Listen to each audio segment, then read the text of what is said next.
Hello, എല്ലാവർക്കും നമ്മുടെ പുതിയൊരു വീഡിയോയിലേക്ക് സ്വാഗതം. അപ്പോൾ എല്ലാവർക്കും ഹാപ്പി വിഷു.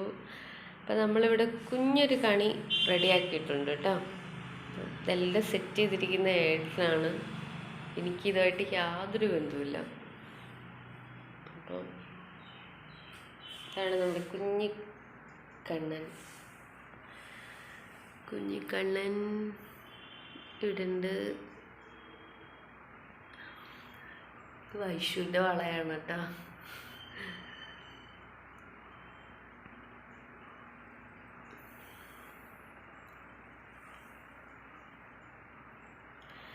അപ്പോൾ വാവയും വൈഷുവും കൂടി ഇതിനകത്തുനിന്ന് കുറേയൊക്കെ പൊളിച്ചെടുത്തെന്ന് പറഞ്ഞു കേട്ടോ. മുന്തിരിങ്ങയൊക്കെ തിന്നുകൊണ്ടാണ് പോയിരിക്കുന്നത്. അവർ അമ്പലത്തിൽ പോയിരിക്കുകയാണ്. ഇപ്പോൾ വരും. പോകുന്നതിന് മുമ്പ് 2-3 ട്രിപ്പ് ഇത് പൊളിച്ചടുക്കി പിന്നെ ഏട്ടാ സെറ്റ് ചെയ്ത് വെച്ചതാണിത്.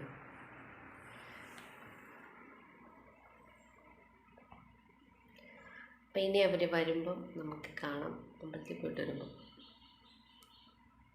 അടുത്ത് കൈ പിടിക്കുന്ന കേട്ടോ. കൃഷ്ണനെയൊക്കെ പൊക്കി എടുത്തു കേട്ടോ. വെക്ക്, പൊട്ടും താഴെ വീണ് വെക്കടി അവിടെ. ആണ്ടേട്ടാ ഓരോന്നിടത്ത് കൈ വെക്കുന്നേട്ടാ.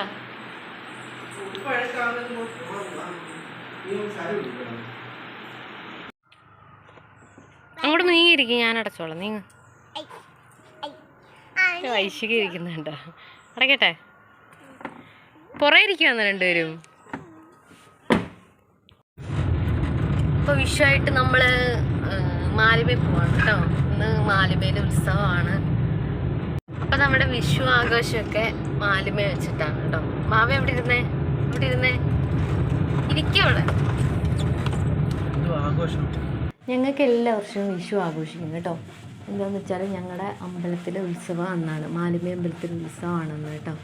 അതുകൊണ്ട് വേറെ എന്ത് ആഘോഷങ്ങൾ ആഘോഷിച്ചില്ലെങ്കിലും നമ്മൾ വിഷു ആഘോഷിക്കുന്നത് വെച്ചാൽ വിഷു ആഘോഷിക്കുക എന്ന് പറഞ്ഞാൽ രാവിലെ കണിയൊക്കെ ഒരുക്കുക, പിന്നെ ഉച്ചയ്ക്ക് സദ്യയൊക്കെ ഒരുക്കി പായസമൊക്കെ ആയിട്ട് ഫുഡ് കഴിക്കുക, ഇതൊക്കെയാണല്ലോ. അപ്പം ഞങ്ങൾക്ക് അതിനെക്കാട്ടി വലിയ ആഘോഷമാണ് കേട്ടോ. അതുകൊണ്ട് ഇതുപോലൊക്കെ കാളയൊക്കെ പിടിക്കാം. അപ്പോൾ ഇത് വിഷുവിൻ്റെ ആഘോഷമല്ല, നമ്മുടെ മാലിമേലും നമ്മുടെ അമ്പലത്തിലെ ഉത്സവമാണ് കേട്ടോ. അപ്പോൾ ഞങ്ങൾ വീട്ടിൽ വന്നിരിക്കുകയാണ്. ഇപ്പോൾ എൻ്റെ വീട്ടിൽ വന്നിരിക്കുകയാണ്. അവിടെ നമ്മൾ ഉച്ചയ്ക്ക് ഒരു കുഞ്ഞ് സദ്യയൊക്കെ കഴിച്ചിട്ട് ഇങ്ങനെ അവിടെ ഇങ്ങനെ നിൽക്കുമ്പോഴാണ് കേട്ടോ ഈ കൊട്ടുമേളമൊക്കെ ആയിട്ട് ഇങ്ങനെ വന്നത്. അപ്പോൾ ഏട്ടൻ കുറച്ച് മുന്നേ അതിൻ്റെ മുമ്പിൽ പോയിട്ടുണ്ടായിരുന്നു കാണാൻ വേണ്ടിയിട്ട്. അവിടെ എന്തോ പൂജയും കാര്യങ്ങളൊക്കെ ഉണ്ടെന്ന് പറഞ്ഞ് പോയതാണ്. കണ്ടോ എന്തോന്ന് എനിക്കറിയില്ല. അപ്പം എന്നിട്ട് ഇതിൻ്റെ കൂടെ തന്നെ വന്നു കേട്ടോ. അതിങ്ങോട്ട് എടുത്തുകൊണ്ട് വരുന്നതിൻ്റെ പുറകിൽ ഏട്ടനും ഉണ്ടായിരുന്നു. അപ്പോൾ നമ്മുടെ വീടിൻ്റെ തൊട്ട് മുമ്പിലാണ് കേട്ടോ നിൽക്കുന്നത്. അപ്പോൾ ഇവിടെ നിന്നാൽ ഇതെല്ലാം കാണാൻ പറ്റും. 1-2 എണ്ണം ഉണ്ട് ഇതുപോലെ ഇങ്ങനെ വരുന്നത്. അപ്പോൾ ഇതെല്ലാം കൂടി നമ്മുടെ അമ്പലത്തിൽ ചെന്നിട്ട് അവിടുത്തെ കുതിരപ്പന്തിയിലാണ് കാളപ്പിടിയും ഉത്സവം കാര്യങ്ങളും എല്ലാം കേട്ടോ. അപ്പം ഇതിൻ്റെ കൂടെ ഞങ്ങളിത് പോകുന്നതിൻ്റെ പുറകെ തന്നെ ഞങ്ങൾ റെഡിയായിട്ട് ഞങ്ങൾ അതിൻ്റെ കൂടെ പോകും. അപ്പോൾ എല്ലാ വർഷവും ഇങ്ങനെ തന്നെയാണ് കേട്ടോ. നമ്മൾ ഒരു 4 മണിയൊക്കെ ആകുമ്പോഴത്തേക്ക് സദ്യയൊക്കെ കഴിച്ചിട്ട് 4 മണിയൊക്കെ ആകുമ്പോഴത്തേക്ക് നമ്മളിതിൻ്റെ പുറകിൽ ഇങ്ങനെ പോകും കേട്ടോ. വഴിയിലിങ്ങനെ ഓരോ സ്ഥലത്തുനിന്ന് ഓരോ കരക്കാരുടെയും ഓരോ ആളുകളുടെയൊക്കെ ഇങ്ങനെ കൊണ്ടുവരുന്നത് വഴിയിൽ നമ്മൾ കണ്ടാണ് അമ്പലത്തിലോട്ട് പോകുന്നത്. അപ്പോൾ അമ്പലത്തിൽ ചെല്ലുമ്പോഴത്തേക്ക് ഒരു 7 മണിയൊക്കെ ആവും കേട്ടോ. ഇതിന് മുമ്പൊക്കെ കുറേ നേരത്തെ ചെല്ലുമായിരുന്നു കേട്ടോ. ഇപ്പോൾ ഒരുപാട് ലേറ്റായിട്ടാണ് ഇതൊക്കെ ചെല്ലുന്നത്. മറ്റേതൊരു 6 മണി 6:30 ആകുമ്പോഴത്തേക്ക് എല്ലാം ഗ്രൗണ്ടിൽ ചെല്ലും കേട്ടോ. ഇപ്പോൾ കുറച്ചുകൂടി ലേറ്റായിട്ടാണ് ചെല്ലുന്നത്. ഇപ്പോഴെന്ന് പറഞ്ഞാൽ പണ്ടത്തെ പോലെ അല്ല, ഇപ്പോൾ ഒരുപാട് ആളുകളുണ്ട് കേട്ടോ. പണ്ടൊക്കെ അവിടെ നമ്മുടെ സ്ഥലത്തൊക്കെ ഉള്ള ആളുകൾ മാത്രമേ ഉള്ളൂ. ഇപ്പം അങ്ങനെയല്ല, ഒരുപാട് സ്ഥലത്തുനിന്ന് ഉത്സവം കാണാൻ വേണ്ടിയിട്ട് വരുന്നവരുണ്ട്, അമ്പലത്തിൽ തൊഴാൻ വേണ്ടിയിട്ട് വരുന്ന ആളുകളുണ്ട്. പിന്നെ ഈ വിരുന്നുകാരൊക്കെ നമ്മുടെ വീട്ടിൽ ആരെങ്കിലുമൊക്കെ വിളിക്കുവാണെങ്കിൽ അങ്ങനെയുള്ള ആളുകളും ഒരുപാട് പേര് വരുന്നുണ്ട് കേട്ടോ. അതുകൊണ്ട് ഭയങ്കര തിരക്കാണ്. നമ്മുടെ ഗ്രൗണ്ട് ഫുള്ള് നിറഞ്ഞു നിൽക്കുകയാണ് കേട്ടോ. അപ്പോൾ നമ്മുടെ വീട്ടിൽ തന്നെ ഒരുപാട് പേർക്ക് ഉത്സവം മിസ്സാവുന്നുണ്ട് കേട്ടോ. കുറേ വർഷങ്ങൾ കൊണ്ട് എല്ലാ ഉത്സവങ്ങളും ഒന്നും നമുക്ക് ആഘോഷിക്കാനായിട്ട് പറ്റുന്നില്ല. അപ്പം ഇപ്പോഴാണെങ്കിലും അമ്മൂമ്മയ്ക്ക് വയ്യ, പിന്നെ മാമനൊക്കെ ഗൾഫിലാണ്, പിന്നെ ദേവുമില്ല. ദേവുവാണ് മെയിൻ ഉത്സവത്തിൻ്റെയൊക്കെ ഒരാളെന്ന് പറയുന്നത്. അപ്പോൾ അവളും കൂടെ ഉണ്ടെങ്കിൽ ഒരു ഓളമാണ് നമുക്ക്. അപ്പോൾ ഇപ്പം അവിടെ ഇല്ലാത്തതുകൊണ്ട് നമുക്ക് അത്രയും ഒരു ഇതില്ല. ഉത്സവമൊക്കെ എന്ന് പറയുമ്പോൾ ഭയങ്കര ബോറാണ്. പിന്നെ മിന്നും പിച്ചുമൊന്നും ഇല്ല. അപ്പോൾ അതുകൊണ്ട് അതിൻ്റേതായിട്ടുള്ള കുറവുകളുണ്ട് ഇപ്പം. അപ്പം ഈ ഒരു വീഡിയോ എന്ന് പറയുന്നത് ഞാൻ അവർക്കൊക്കെ വേണ്ടിയിട്ട് ഡെഡിക്കേറ്റ് ചെയ്യാണ് കേട്ടോ, ഉത്സവം. അപ്പോൾ എല്ലാം ഒന്നുമില്ല, എന്നാലും നമ്മുടെ ആ ഒരു ഓർമ്മകളിലേക്കൊക്കെ പോകാൻ വേണ്ടിയിട്ട് ഇത് തന്നെ ധാരാളമാണ് കേട്ടോ. അപ്പോൾ കുറച്ച് ഭാഗങ്ങൾ ഞാൻ എടുത്തു വെച്ചിട്ടുണ്ട്. അപ്പോൾ അതെല്ലാം കൂടി ചേർത്തിട്ട് ഒരു കുഞ്ഞൊരു വീഡിയോ ആയിട്ട് ഞാൻ അപ്ലോഡ് ചെയ്യുകയാണ് കേട്ടോ.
ഐഷു ഉടുപ്പൊക്കെ ഊരിട്ടിട്ടിരിക്കുവോ അല്ലയോ?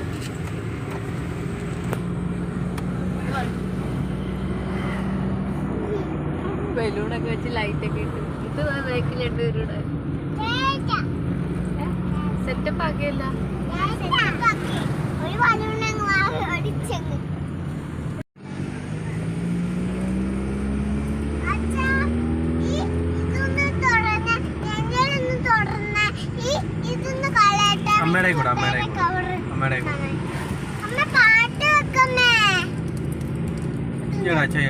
അപ്പം നമ്മുടെ ഉത്സവമൊക്കെ കഴിഞ്ഞിട്ട് നമ്മൾ തിരിച്ചു പോവാണ് കേട്ടോ, വീട്ടിലേക്ക് പോവാണ്. അപ്പോൾ വരുന്ന വഴി നമ്മുടെ ഗേറ്റ് അടവാണ്. നമ്മൾ എപ്പോൾ രാത്രിയിൽ വന്നാലും ഗേറ്റ് അടവായിരിക്കും കേട്ടോ. മിക്കവാറും 1-2 ട്രെയിനൊക്കെ കാണും. അപ്പോൾ അത്രയും നേരം നമ്മളിവിടെ വെയിറ്റ് ചെയ്ത് കിടക്കേണ്ടി വരും. അപ്പോൾ നമ്മുടെ ഈ കുഞ്ഞൊരു വീഡിയോ ഇത്രയേ ഉള്ളൂ. വീഡിയോ എല്ലാവർക്കും ഇഷ്ടമായി എന്ന് വിചാരിക്കുന്നു. ഇഷ്ടമെങ്കിൽ ലൈക്ക് ചെയ്യണം, ഷെയർ ചെയ്യണം, കമൻറ്റ് ചെയ്യണം, സബ്സ്ക്രൈബ് ചെയ്യണം. അതുപോലെ തന്നെ അടുത്തുള്ള ബെല്ലൈക്കൺ കൂടി ക്ലിക്ക് ചെയ്യുകയാണെങ്കിൽ ഞാൻ ഇനിയും വീഡിയോ ഇടുമ്പോൾ നിങ്ങൾക്ക് നോട്ടിഫിക്കേഷൻ കിട്ടുന്നതായിരിക്കും. അപ്പോൾ ടാറ്റ ബൈ ബൈ.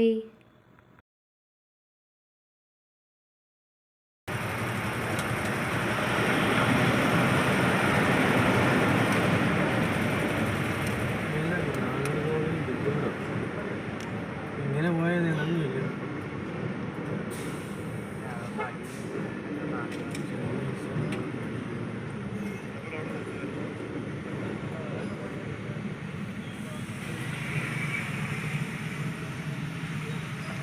പതുക്കെയൊക്കെ പോയാൽ മതി. ഇവിടെ കണ്ട് നിർത്താൻ പോവാന്ന് തോന്നുന്നല്ലേ.